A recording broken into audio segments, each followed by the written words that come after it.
Hello friends, എല്ലാവർക്കും നമസ്കാരം. നിങ്ങൾ ഏവരും കാത്തിരിക്കുന്ന അലീനയുടെ ഇനി വരാനിരിക്കുന്ന അപ്കമിംഗ് വിശേഷങ്ങളിലേക്ക് എല്ലാ കൂട്ടുകാർക്കും സ്വാഗതം. എല്ലാവർക്കും നല്ലൊരു ദിവസം ആശംസിച്ചുകൊണ്ട് വിശേഷത്തിലേക്ക് കിടക്കാമേ. അപ്പൊ അതിനു മുമ്പായിട്ട് ആരെങ്കിലും നമ്മുടെ ഈ ചാനൽ ആദ്യമായിട്ട് കാണുന്നുണ്ടെങ്കിൽ, ഇതുവരെ സബ്സ്ക്രൈബ് ഒന്നും ചെയ്തു വെച്ചിട്ടില്ലെങ്കിൽ തീർച്ചയായിട്ടും ഒന്ന് സബ്സ്ക്രൈബ് ചെയ്തു വെച്ചോളൂ കേട്ടോ. അതിനോടൊപ്പം മാക്സിമം എല്ലാവരും നമ്മുടെ വീഡിയോ ഇഷ്ടപ്പെടുന്നുണ്ടെങ്കിൽ ഒരു ലൈക്ക്, ഒരു ഹൈപ്പ് ഒക്കെ അടിച്ചിട്ട് കാണാൻ വേണ്ടി ശ്രമിക്കണേ. അപ്പൊ ഞാൻ നേരെ വിശേഷത്തിലേക്ക് തന്നെ കിടക്കാൻ കേട്ടോ. അപ്പൊ ഇന്നലെ പറഞ്ഞതിന്റെ ബാലൻസ് കഥയാണ് ഞാൻ പറയുന്നത്. അങ്ങനെ നമ്മുടെ അലീനയെ യാത്ര അയക്കുകയാണ് ബാലചന്ദ്രനും ബാക്കി 3 മക്കളും കൂടെ ചേർന്ന്. വളരെയധികം സങ്കടം ഉണ്ടെങ്കിലും നിവർത്തിയില്ല, അങ്ങോട്ട് അയക്കാതിരിക്കാൻ പറ്റത്തില്ല എന്നല്ല, അവിടെ പിടിച്ചു നിർത്താൻ പറ്റത്തില്ല. ഇനിയും പിടിച്ചു നിർത്തി കഴിഞ്ഞാൽ മക്കളുടെ ഭാവി പോകും. അതുപോലെ തന്നെ നമ്മുടെ വൈജയുടെ ഈ വാശി, ദുർവാശി, വെറുതെ വാശി കൂട്ടുക എന്നുള്ളതല്ലാതെ ഇതുകൊണ്ട് യാതൊരു പ്രയോജനവും ഇല്ല എന്ന് നമ്മുടെ ബാലചന്ദ്രമേനോട് മനസ്സിലായി. മാത്രമല്ല, നമ്മുടെ അലീനയ്ക്ക് സ്വന്തം ഒരച്ഛനുള്ളപ്പോൾ അയാളുടെ അവകാശങ്ങൾ നമ്മുടെ ബാലചന്ദ്രൻ തട്ടിയെടുക്കുക എന്ന് പറഞ്ഞാല് ബാലചന്ദ്രനും അതത്രയ്ക്ക് എന്താ പറയാ ഉൾക്കൊള്ളാൻ പറ്റുന്ന കാര്യമല്ല. അപ്പൊ അതുകൊണ്ടൊക്കെ തന്നെയാണ് എന്ത് ചെയ്യുന്നത്, നമ്മുടെ ബാലചന്ദ്രൻ അലീനയെ വിട്ടയക്കുന്നത് കേട്ടോ. അപ്പൊ അലീനയെ കൊണ്ടുപോകാൻ നേരത്തെ ഒരുപാട് സമ്മാനങ്ങളൊക്കെ ബാലചന്ദ്രനും കൊടുക്കുന്നുണ്ട്. പൈസയൊന്നും ആയിട്ടല്ല, അണിയിച്ചൊരുക്കി നല്ല പുതിയ വസ്ത്രമൊക്കെ ഇട്ട് ഒരു കല്യാണ പെണ്ണിനെ പോലെ തന്നെ, ഒരു നവവധുവിനെ പോലെ തന്നെയാണ് അണിയിച്ച് അങ്ങോട്ടേക്ക് കൊണ്ടുപോകുന്നത്. പിന്നെ നമ്മുടെ ബബിതയുടെ വകയും കൃഷ്ണമോളുടെ വകയും അതുപോലെ രോഹിത്തിന്റെ വകയും ഒക്കെ ആയിട്ട് കുറെ സമ്മാനങ്ങളൊക്കെ കൊടുക്കുന്നുണ്ട്. നിറ കണ്ണുകളോടുകൂടി തന്നെ മനസ്സില്ലാ മനസ്സോടെയാണ് നെടുമ്പുരയ്ക്കൽ വീട്ടിൽ നിന്ന് നമ്മുടെ അലീന പടിയിറങ്ങുന്നത്. വൈജയ്ക്കാണെങ്കിൽ എന്താ പറയാ, അലീന അവിടുന്ന് പോയേ പറ്റൂ. അപ്പൊ പിന്നെ തന്റെ അമ്മയുടെ സങ്കടം കണ്ടു നിൽക്കാനോ താൻ കാരണം ഒരു കുടുംബ ജീവിതം നശിപ്പിക്കുവാനോ ഒന്നും ഒരു മനസ്സ് അലീനയ്ക്കില്ല. അപ്പൊ അതുകൊണ്ട് തന്നെ അലീന സ്വയം മനസ്സോടുകൂടി, സങ്കടത്തോടുകൂടി തന്റെ അമ്മയെ ഒന്ന് നേരിട്ട് കണ്ട് കെട്ടിപ്പിടിച്ച് ഒന്ന് സ്പർശിച്ച് ഒരു ഉമ്മയൊക്കെ അമ്മയുടെ കയ്യിൽ നിന്ന് മേടിച്ച് ഒരു ഉരുള ചോറൊക്കെ വാരി കഴിക്കണമെന്നൊക്കെ ഒരു ആശയോടു കൂടിയാണ് വന്നത്. അതും അമ്മയാണെന്ന് അറിയാതെ തന്നെ, അമ്മ തന്നെ അറിയാതെ തന്നെ ഒന്ന് അമ്മയുടെ കയ്യിൽ നിന്ന് തന്റെ അമ്മയുടെ ആ ഒരു സ്നേഹം കിട്ടാനൊക്കെ വന്ന അലീന വെറും കൈയോടുകൂടി തന്നെ ഇറങ്ങി പോവുകയാണ്. കുറെ സമ്മാനങ്ങൾ മാത്രം ബാക്കിയായി. തന്റെ അമ്മയെ അറിയാതെ, തന്റെ അമ്മ തന്നെ അറിയാതെ ഒരുപാട് സങ്കടങ്ങളും പേറിയാണ് പോകുന്നത്. അതിലും അതൊക്കെ മുഖത്ത് അലീനയുടെ നമുക്ക് കാണാനായിട്ട് സാധിക്കും. അവിടെ രോഹിത്തിന്റെയും ബബിതയുടെയും കൃഷ്ണമോളുടെയും കണ്ണിൽ നിന്ന് ചൂട് കണ്ണുനീരുകൾ ഇങ്ങനെ ഓരോ തുള്ളിയായിട്ട് വന്ന് വീഴുന്നു. പൊട്ടിക്കരയുന്നില്ലെന്നേ ഉള്ളൂ, പക്ഷേ കണ്ണുകൾ ഈറനണിയിച്ച് നിൽക്കുകയാണ്. ബാലചന്ദ്രനാണെങ്കിൽ കാറിൽ കയറി അലീനോട് പറഞ്ഞു, ബാ മോളെ, ഇനിയിപ്പം സമയം പോയി, എനിക്ക് തിരിച്ചിങ്ങോട്ട് വരേണ്ടതല്ലേ എന്ന് പറഞ്ഞു. അപ്പൊ അവര് ചോദിക്കുന്നുണ്ട്, അലീന ചേച്ചിനെ എങ്ങോട്ടേക്കാ കൊണ്ടുപോകുന്നത്, ഏത് വീട്ടിലേക്കാ നിർത്താൻ കൊണ്ടുപോകുന്നതെന്ന് ചോദിക്കുമ്പം അലീനയെ വേലക്കാരി ആയിട്ടല്ല ഞാൻ കൊണ്ടുപോകുന്നത് അങ്ങോട്ട്, അവളുടെ എല്ലാ അധികാരങ്ങളും അവകാശങ്ങളും അവക്ക് മേടിച്ചു കൊടുക്കാൻ വേണ്ടി ഞാൻ അവളെ കൊണ്ടുപോകുന്നത് എന്നൊക്കെ പറയുന്നുണ്ട് കേട്ടോ ബാലചന്ദ്രൻ. അലീനയ്ക്ക് ഒരു എത്തും കിട്ടുന്നില്ല. അങ്ങനെ വണ്ടിയിൽ കയറി ഇങ്ങനെ പൊക്കോണ്ടിരിക്കുകയാണ് നമ്മുടെ അലീന. അങ്ങനെ വണ്ടിയിൽ കയറി പോകുന്നതിന്റെ ഇടയ്ക്ക് അലീന ബാലചന്ദ്രനോട് ചോദിക്കുന്നില്ല, എന്നെ എങ്ങോട്ടാ കൊണ്ടുപോകുന്നതെന്നൊന്നും ചോദിക്കുന്നില്ല. മനസ്സുണ്ട് ചോദിക്കാനായിട്ട്, പക്ഷെ ചോദിക്കുന്നില്ല. അങ്ങനെ വണ്ടി നീങ്ങിക്കൊണ്ടിരിക്കുന്ന സമയത്ത് ബാലചന്ദ്രൻ പെട്ടെന്ന് ഒരു സൈഡിൽ വണ്ടി ഇങ്ങനെ ചേർത്ത് നിർത്തി കേട്ടോ. അപ്പൊ അവിടെ കുറെ കരിക്ക് കൂട്ടങ്ങളൊക്കെ കിടപ്പുണ്ട്. അപ്പൊ അലീനോട് പറഞ്ഞു, നമുക്കൊരു കരിക്ക് കുടിച്ചിട്ട് പോകാന്ന് പറഞ്ഞു. അപ്പോഴത്തേക്ക് അലീനയും വണ്ടിയിൽ നിന്ന് ഇറങ്ങി. അലീന വണ്ടിയിൽ നിന്ന് ഇറങ്ങുമ്പോഴത്തേക്കും എല്ലാവരും അലീനയെ തന്നെ ശ്രദ്ധിക്കുന്നുണ്ട്. കാരണം വേറെ ഒന്നുമല്ല, നമ്മുടെ അലീന ഒരു നവവധുവിനെ പോലെ ഇങ്ങനെ അണിഞ്ഞൊരുങ്ങിയാ പോകുന്നത്. അപ്പൊ അതുകൊണ്ട് തന്നെ എന്താണ് എല്ലാവരും പെട്ടെന്ന് ശ്രദ്ധിക്കുന്നുണ്ട് കേട്ടോ. നമ്മളൊരു കല്യാണ പെണ്ണിനെ കണ്ടാൽ എങ്ങനെയാ ശ്രദ്ധിക്കുന്നത്, അതിലുപരിയായിട്ട് എന്തോ നമ്മുടെ അലീന ഒരുങ്ങി കഴിഞ്ഞപ്പോഴത്തേക്ക് നല്ല ഭംഗിയാണ് അലീനയെ കാണാനൊക്കെ ആയിട്ട്. അപ്പം അലീനെ എല്ലാവരും നന്നായിട്ട് ശ്രദ്ധിക്കുന്നൊക്കെ ഉണ്ട്. ഏതായാലും ഈ ഒരു സമയത്ത് ഒരു ഇളനീര് വെട്ടി നമ്മുടെ ബാലചന്ദ്രന്റെ കയ്യിലേക്ക് അവിടെ ഇളനീര് വെട്ടുന്ന മനുഷ്യന് കൊടുത്തു കഴിഞ്ഞപ്പോഴത്തേക്കും അലീനയ്ക്ക് അത് വെച്ച് നീട്ടി. അലീന അത് കുടിക്കുന്നുണ്ട്, പക്ഷെ അലീനയ്ക്ക് ദാഹമോ വിശപ്പോ ഒന്നും ആ ഒരു സമയത്തില്ല. അലീനയ്ക്ക് പോകുന്നതിന്റെ ആ ഒരു വല്ലാത്ത വിഷമത്തിലും തന്നെ എവിടെയാണ് അച്ഛൻ കൊണ്ടുപോകുന്നതെന്നൊന്നും അറിയില്ലല്ലോ. അപ്പൊ അതിന്റെ ആ ഒരു ഇതിലാണ് നമ്മുടെ അലീനയുടെ മനസ്സെന്തോ അത് ചോദിക്കാനും തയ്യാറാവുന്നില്ല. തന്നെ എവിടെയാണ് കൊണ്ടുപോകുന്നത് എന്നൊന്ന് ചോദിക്കാനും തയ്യാറാവുന്നില്ല. തന്നെ കൊണ്ടുപോകുന്നത് സുരക്ഷിതമായ സ്ഥലങ്ങളിലേക്കാണെന്ന് നന്നായിട്ട് നമ്മുടെ അലീനയ്ക്ക് അറിയാം. അങ്ങനെ വീണ്ടും നമ്മുടെ ബാലചന്ദ്രനും അലീനയും കൂടി അവിടുന്ന് യാത്ര തുടരുകയാണ് കേട്ടോ. അങ്ങനെ അവര് രണ്ടുപേരും കൂടെ പോയി. അപ്പൊ എങ്ങോട്ടേക്കാ അച്ഛാ പോകുന്നതെന്ന് ചോദിക്കാത്തത് എന്താന്ന് നമ്മുടെ ബാലചന്ദ്രൻ അലീനോട് ചോദിക്കുകയാണ്. അപ്പൊ അലീനോട് ചോദിക്കുന്നുണ്ട്, അല്ല നീ എന്താ ഇതുവരെ ചോദിക്കാത്തത്, നിന്നെ എവിടെയാ വിടുന്നത് എന്ന് നീ എന്താ ഇതുവരെ ചോദിക്കാത്തത് എന്ന് ചോദിക്കുമ്പോൾ തന്നെ അലീന പറയുന്നുണ്ട്, അതിപ്പോ എനിക്ക് അറിയേണ്ട ആവശ്യമില്ലല്ലോ, അച്ഛൻ എന്നെ എവിടെ വിട്ടാലും അത് സുരക്ഷിതമായ കൈകളിൽ അല്ലെങ്കിൽ സുരക്ഷിതമായ സ്ഥലത്തെ ഏൽപ്പിക്കത്തുള്ളൂ എന്നെനിക്ക് നന്നായിട്ട് അറിയാം. ഞാൻ ഈ ലോകത്തിൽ കണ്ടതിൽ വെച്ച് ഏറ്റവും നല്ലൊരു സ്ത്രീ എന്റെ ബ്രിജിത്താമ്മയാണ്. അത് കഴിഞ്ഞ് ഞാൻ കണ്ടതിൽ വെച്ച് ഏറ്റവും നല്ലൊരു മനുഷ്യൻ അത് അച്ഛൻ തന്നെയാണ്. ആ അച്ഛന് എനിക്ക് സ്വന്തം അച്ഛൻ അല്ലെങ്കിൽ പോലും ഇപ്പൊ എനിക്ക് ആ അച്ഛന്റെ സ്ഥാനം തന്നെയാണല്ലോ അച്ഛൻ തരുന്നത്. അപ്പം ഒരിക്കലും ഒരച്ഛനും അമ്മയും മക്കളെ കൊണ്ടുപോയി വേറെ എവിടെയും തള്ളിക്കളയില്ല എന്ന് എനിക്കറിയാം.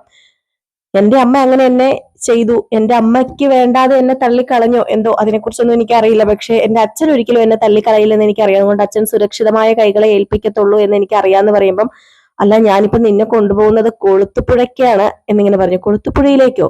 ആ അതെ, കൊളുത്തുപുഴയിലേക്ക്. പണ്ട് അങ്ങ് ആഗ്രയില് വെച്ച് ഒരു പട്ടാളക്കാരന്റെ കാര്യമൊക്കെ നിനക്കറിയാലോ. സ്റ്റാൻലി എന്ന് പറയുന്ന പട്ടാളക്കാരൻ ഒരു പെണ്ണിനെ സ്നേഹിച്ചതും വീട്ടുകാർ ഒടുക്കം അത് സമ്മതിക്കാതെ രണ്ടുപേർക്കും പിരിയേണ്ടി വന്നതും അപ്പോൾ ആ പെൺകുട്ടി നിറവയറായിരുന്നു.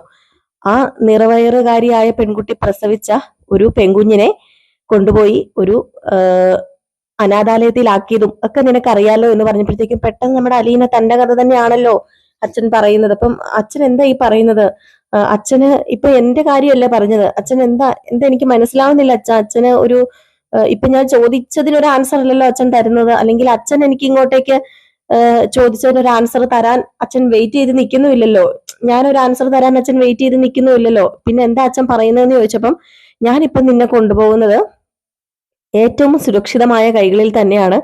നിനക്ക് നിന്റെ അമ്മയല്ലേ നിനക്ക് നഷ്ടപ്പെട്ടിട്ടുള്ളൂ. നിന്റെ അമ്മയല്ലേ നിന്നെ വലിച്ചെറിഞ്ഞതും, അതുപോലെ നിന്റെ അമ്മ വീട്ടുകാരല്ലേ നിന്നെ വലിച്ചെറിഞ്ഞതും എല്ലാം. പക്ഷെ ഇതിന് ഓപ്പോസിറ്റ് നിന്റെ ഒരു അച്ഛനുണ്ടല്ലോ. ആ അച്ഛൻ ആരെന്നും ആ അച്ഛൻ എന്തെന്നും ഒന്നും നിനക്ക് അറിയില്ലല്ലോ. നമുക്ക് അങ്ങോട്ടേക്കൊന്ന് യാത്ര പോകാം. അല്ല അപ്പം എന്റെ അച്ഛൻ സ്റ്റാൻലിയുടെ അടുത്തേക്കാണോ അച്ഛൻ എന്നെ കൊണ്ടുപോകാൻ പോകുന്നതെന്ന് ചോദിച്ചപ്പം, അതെ, ഞാൻ നിന്റെ അച്ഛൻ സ്റ്റാൻലിയുടെ അടുത്തേക്ക് തന്നെയാണ് കൊണ്ടുപോകാൻ പോകുന്നത്. ഇത് ആദ്യത്തെ കൂടിക്കാഴ്ചയൊന്നുമല്ല.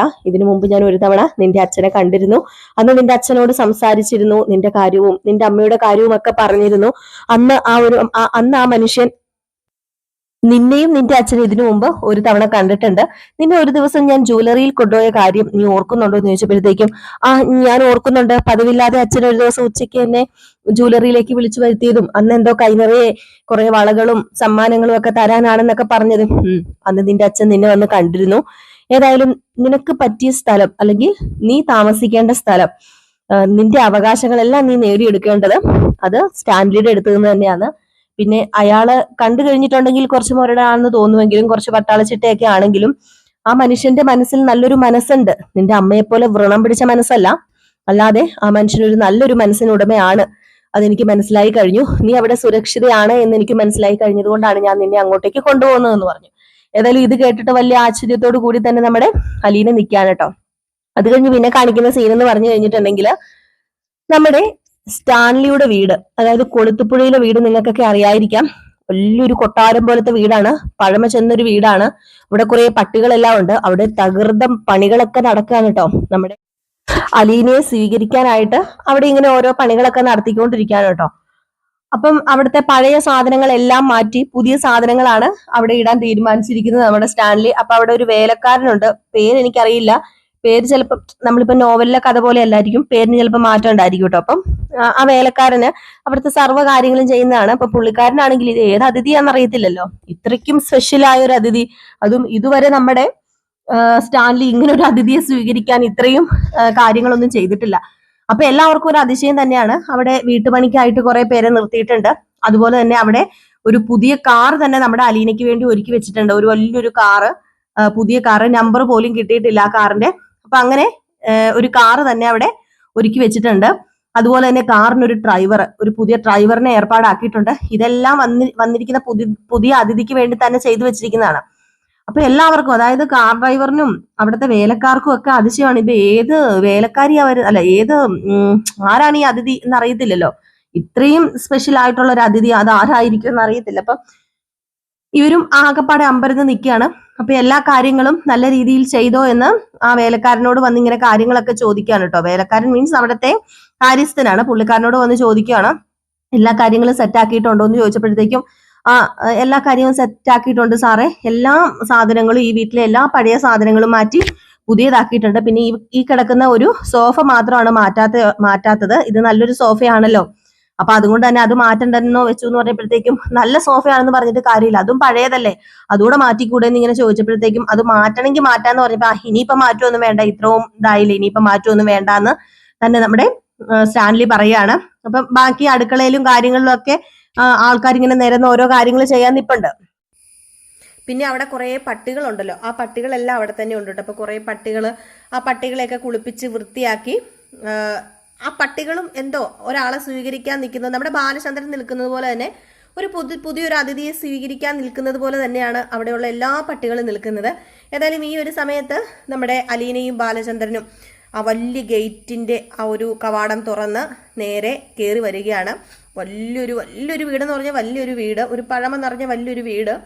അപ്പോൾ നമ്മുടെ അലീനയ്ക്ക് ഇത് കണ്ടതേ തന്നെ എന്തോ വലിയൊരു പേടി പോലെ തോന്നും. അതുപോലെ ആ ഒരു വീട് കാണുമ്പോൾ നമുക്ക് അങ്ങനെ തോന്നും, പേടി പോലെ തോന്നും. അപ്പം അത്രയും വലിയൊരു വീട്, ആ ഒരു വീട് കണ്ടതേ നമ്മുടെ അലീന ഞെട്ടിയിരിക്കുകയാണ്. അങ്ങനെ ബാലചന്ദ്രൻ പതുക്കെ വണ്ടി ഓഫ് ചെയ്തു. പട്ടികളുടെ കുര അവിടെ നിന്ന് ഇവിടെ നിന്നും ഒക്കെ കേൾക്കാം. ഭയങ്കരമായിട്ട് പട്ടികൾ നിന്ന് കുരയ്ക്കുകയാണ്, ഭയങ്കര കുരയാണ് പട്ടികൾക്ക്, ഒരു ബാസുള്ളൊരു സൈസ് സ്വരവും.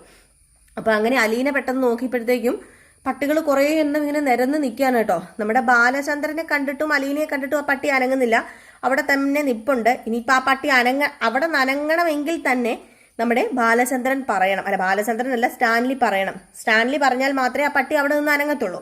ആ പട്ടികളെല്ലാം അങ്ങനെയാണ്.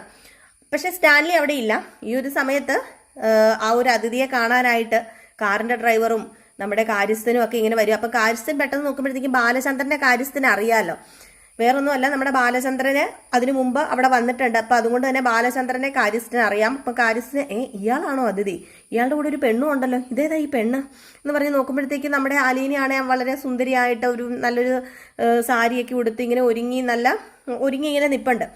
അപ്പം ഈ ഒരു ഇതൊക്കെ കാണുമ്പോഴത്തേക്കും ഇതാണോ അതിഥി, ഇതെന്താണ്, സാറിന് ഇതുവരെ പെണ്ണ് വിഷയങ്ങളിലൊന്നും ഇല്ലാത്തതായിരുന്നല്ലോ, സാർ ഇതുവരെ പെൺവിഷയമായിട്ടൊന്നും മുന്നോട്ടേക്ക് പോകാത്തതാണല്ലോ. അപ്പൊ ഇവർക്കൊരു ഡൗട്ട്, നമ്മുടെ അലീനയെ കണ്ടത് ഇനിയിപ്പോൾ വല്ല പെണ്ണുങ്ങൾ ഈ വീട്ടിലേക്ക് കയറി വരുന്നതാണോ, എന്തെങ്കിലും വല്ല സെറ്റപ്പുകളാണോ എന്നൊക്കെ ഓർത്ത് കാണുമായിരിക്കും. അതൊക്കെയാണ് ഡ്രൈവറും കാര്യസ്ഥനും കൂടെ ഇങ്ങനെ, സാറിന് ഇതുവരെ ഇല്ലായിരുന്നല്ലോ ഈ പെണ്ണിനോടുള്ള ഒരു ഇത് മാത്രം ഇല്ലായിരുന്നു, അമിതമായിട്ട് മദ്യപിക്കും പിന്നെ എന്തുവാ ബിസിനസ് അങ്ങനെയൊക്കെ ഉള്ളൂ. അപ്പം അല്ലാതെ പെണ്ണുങ്ങളോട് വലിയൊരു ഇൻട്രസ്റ്റോ കാര്യങ്ങളോ ഒന്നും ഇല്ല.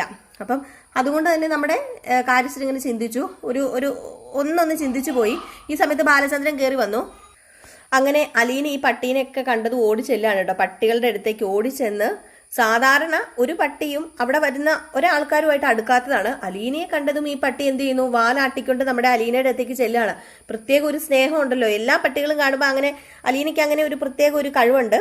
ഈ പട്ടികളൊക്കെ കാണുമ്പോഴത്തേക്കും അലീന അവരോട് അവരുടേതായ ഭാഷയിൽ സംസാരിക്കുന്നതാണോ, അതോ അവരുടെ ഭാഷ നമ്മുടെ അലീനയ്ക്ക് അറിയാവുന്നതാണോ, അതോ അലീനയുടെ ഭാഷ പട്ടിക്ക് അറിയാവുന്നതാണോ എന്നൊന്നും അറിയില്ല.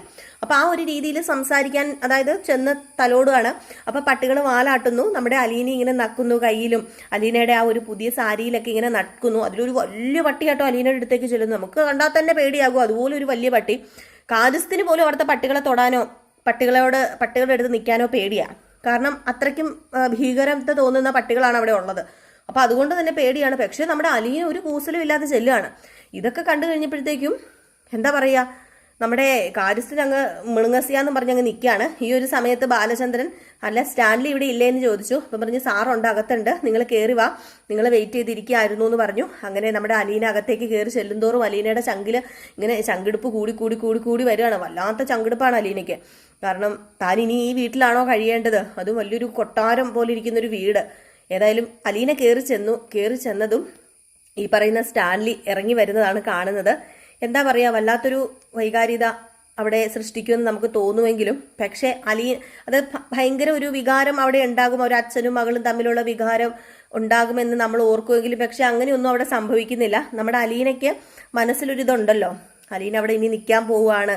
അലീനയ്ക്ക് വലിയ താല്പര്യമൊന്നുമില്ല, പക്ഷേ സ്വന്തം അച്ഛനാണ്. പക്ഷെ ഒരു അച്ഛൻ മകളെ ആദ്യമായിട്ട് കാണുമ്പോഴുണ്ടാകുന്ന ഒരു വികാര പ്രകടനങ്ങളും അവിടെ കാണുന്നില്ല. പക്ഷെ ഇങ്ങനെയല്ല സ്റ്റാൻലി പ്രതീക്ഷിച്ചത് തന്നെ കാണുമ്പോൾ തന്റെ മകൾ ഓടി വരും, അച്ഛാന്ന് പറഞ്ഞ് വിളിക്കും, കെട്ടിപ്പിടിക്കുന്നൊക്കെ ഒരു ചിന്തയുണ്ടായിരുന്നു. അതുകൊണ്ട് തന്നെ സ്റ്റാൻലിയുടെ മുഖവും കുറച്ച് എന്താ പറയുക, ഒരു തെളിഞ്ഞല്ല ഇരിക്കുന്നത്.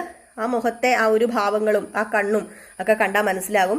മാത്രമല്ല സ്റ്റാൻലിനെ കണ്ട ആകപ്പാടെ പേടിച്ച് പറിച്ചിരിക്കുകയാണ് നമ്മുടെ അലീന. ഏതായാലും ഇവർ തമ്മിലുള്ള സംഭാഷണങ്ങളും കാര്യങ്ങളും ഇനി എന്താണ്, ഇനിയിപ്പോൾ നമ്മുടെ അലീനയുടെ പ്ലാന്, അലീന അവിടെ നിൽക്കുമോ അതോ പോകുമോ എന്നൊക്കെ നമുക്ക് കാത്തിരുന്ന് കാണാം. അപ്പോൾ എല്ലാവരും കാത്തിരിക്കുക. ഇതിൻ്റെ ബാക്കി എപ്പിസോഡുമായിട്ട് നാളെ വരാം. അതുവരെ എല്ലാവർക്കും ടാറ്റാ ബൈ ബൈ. ലൈക്ക് ചെയ്യാനും ഹൈപ്പ് ചെയ്യാനും മറക്കല്ലേ.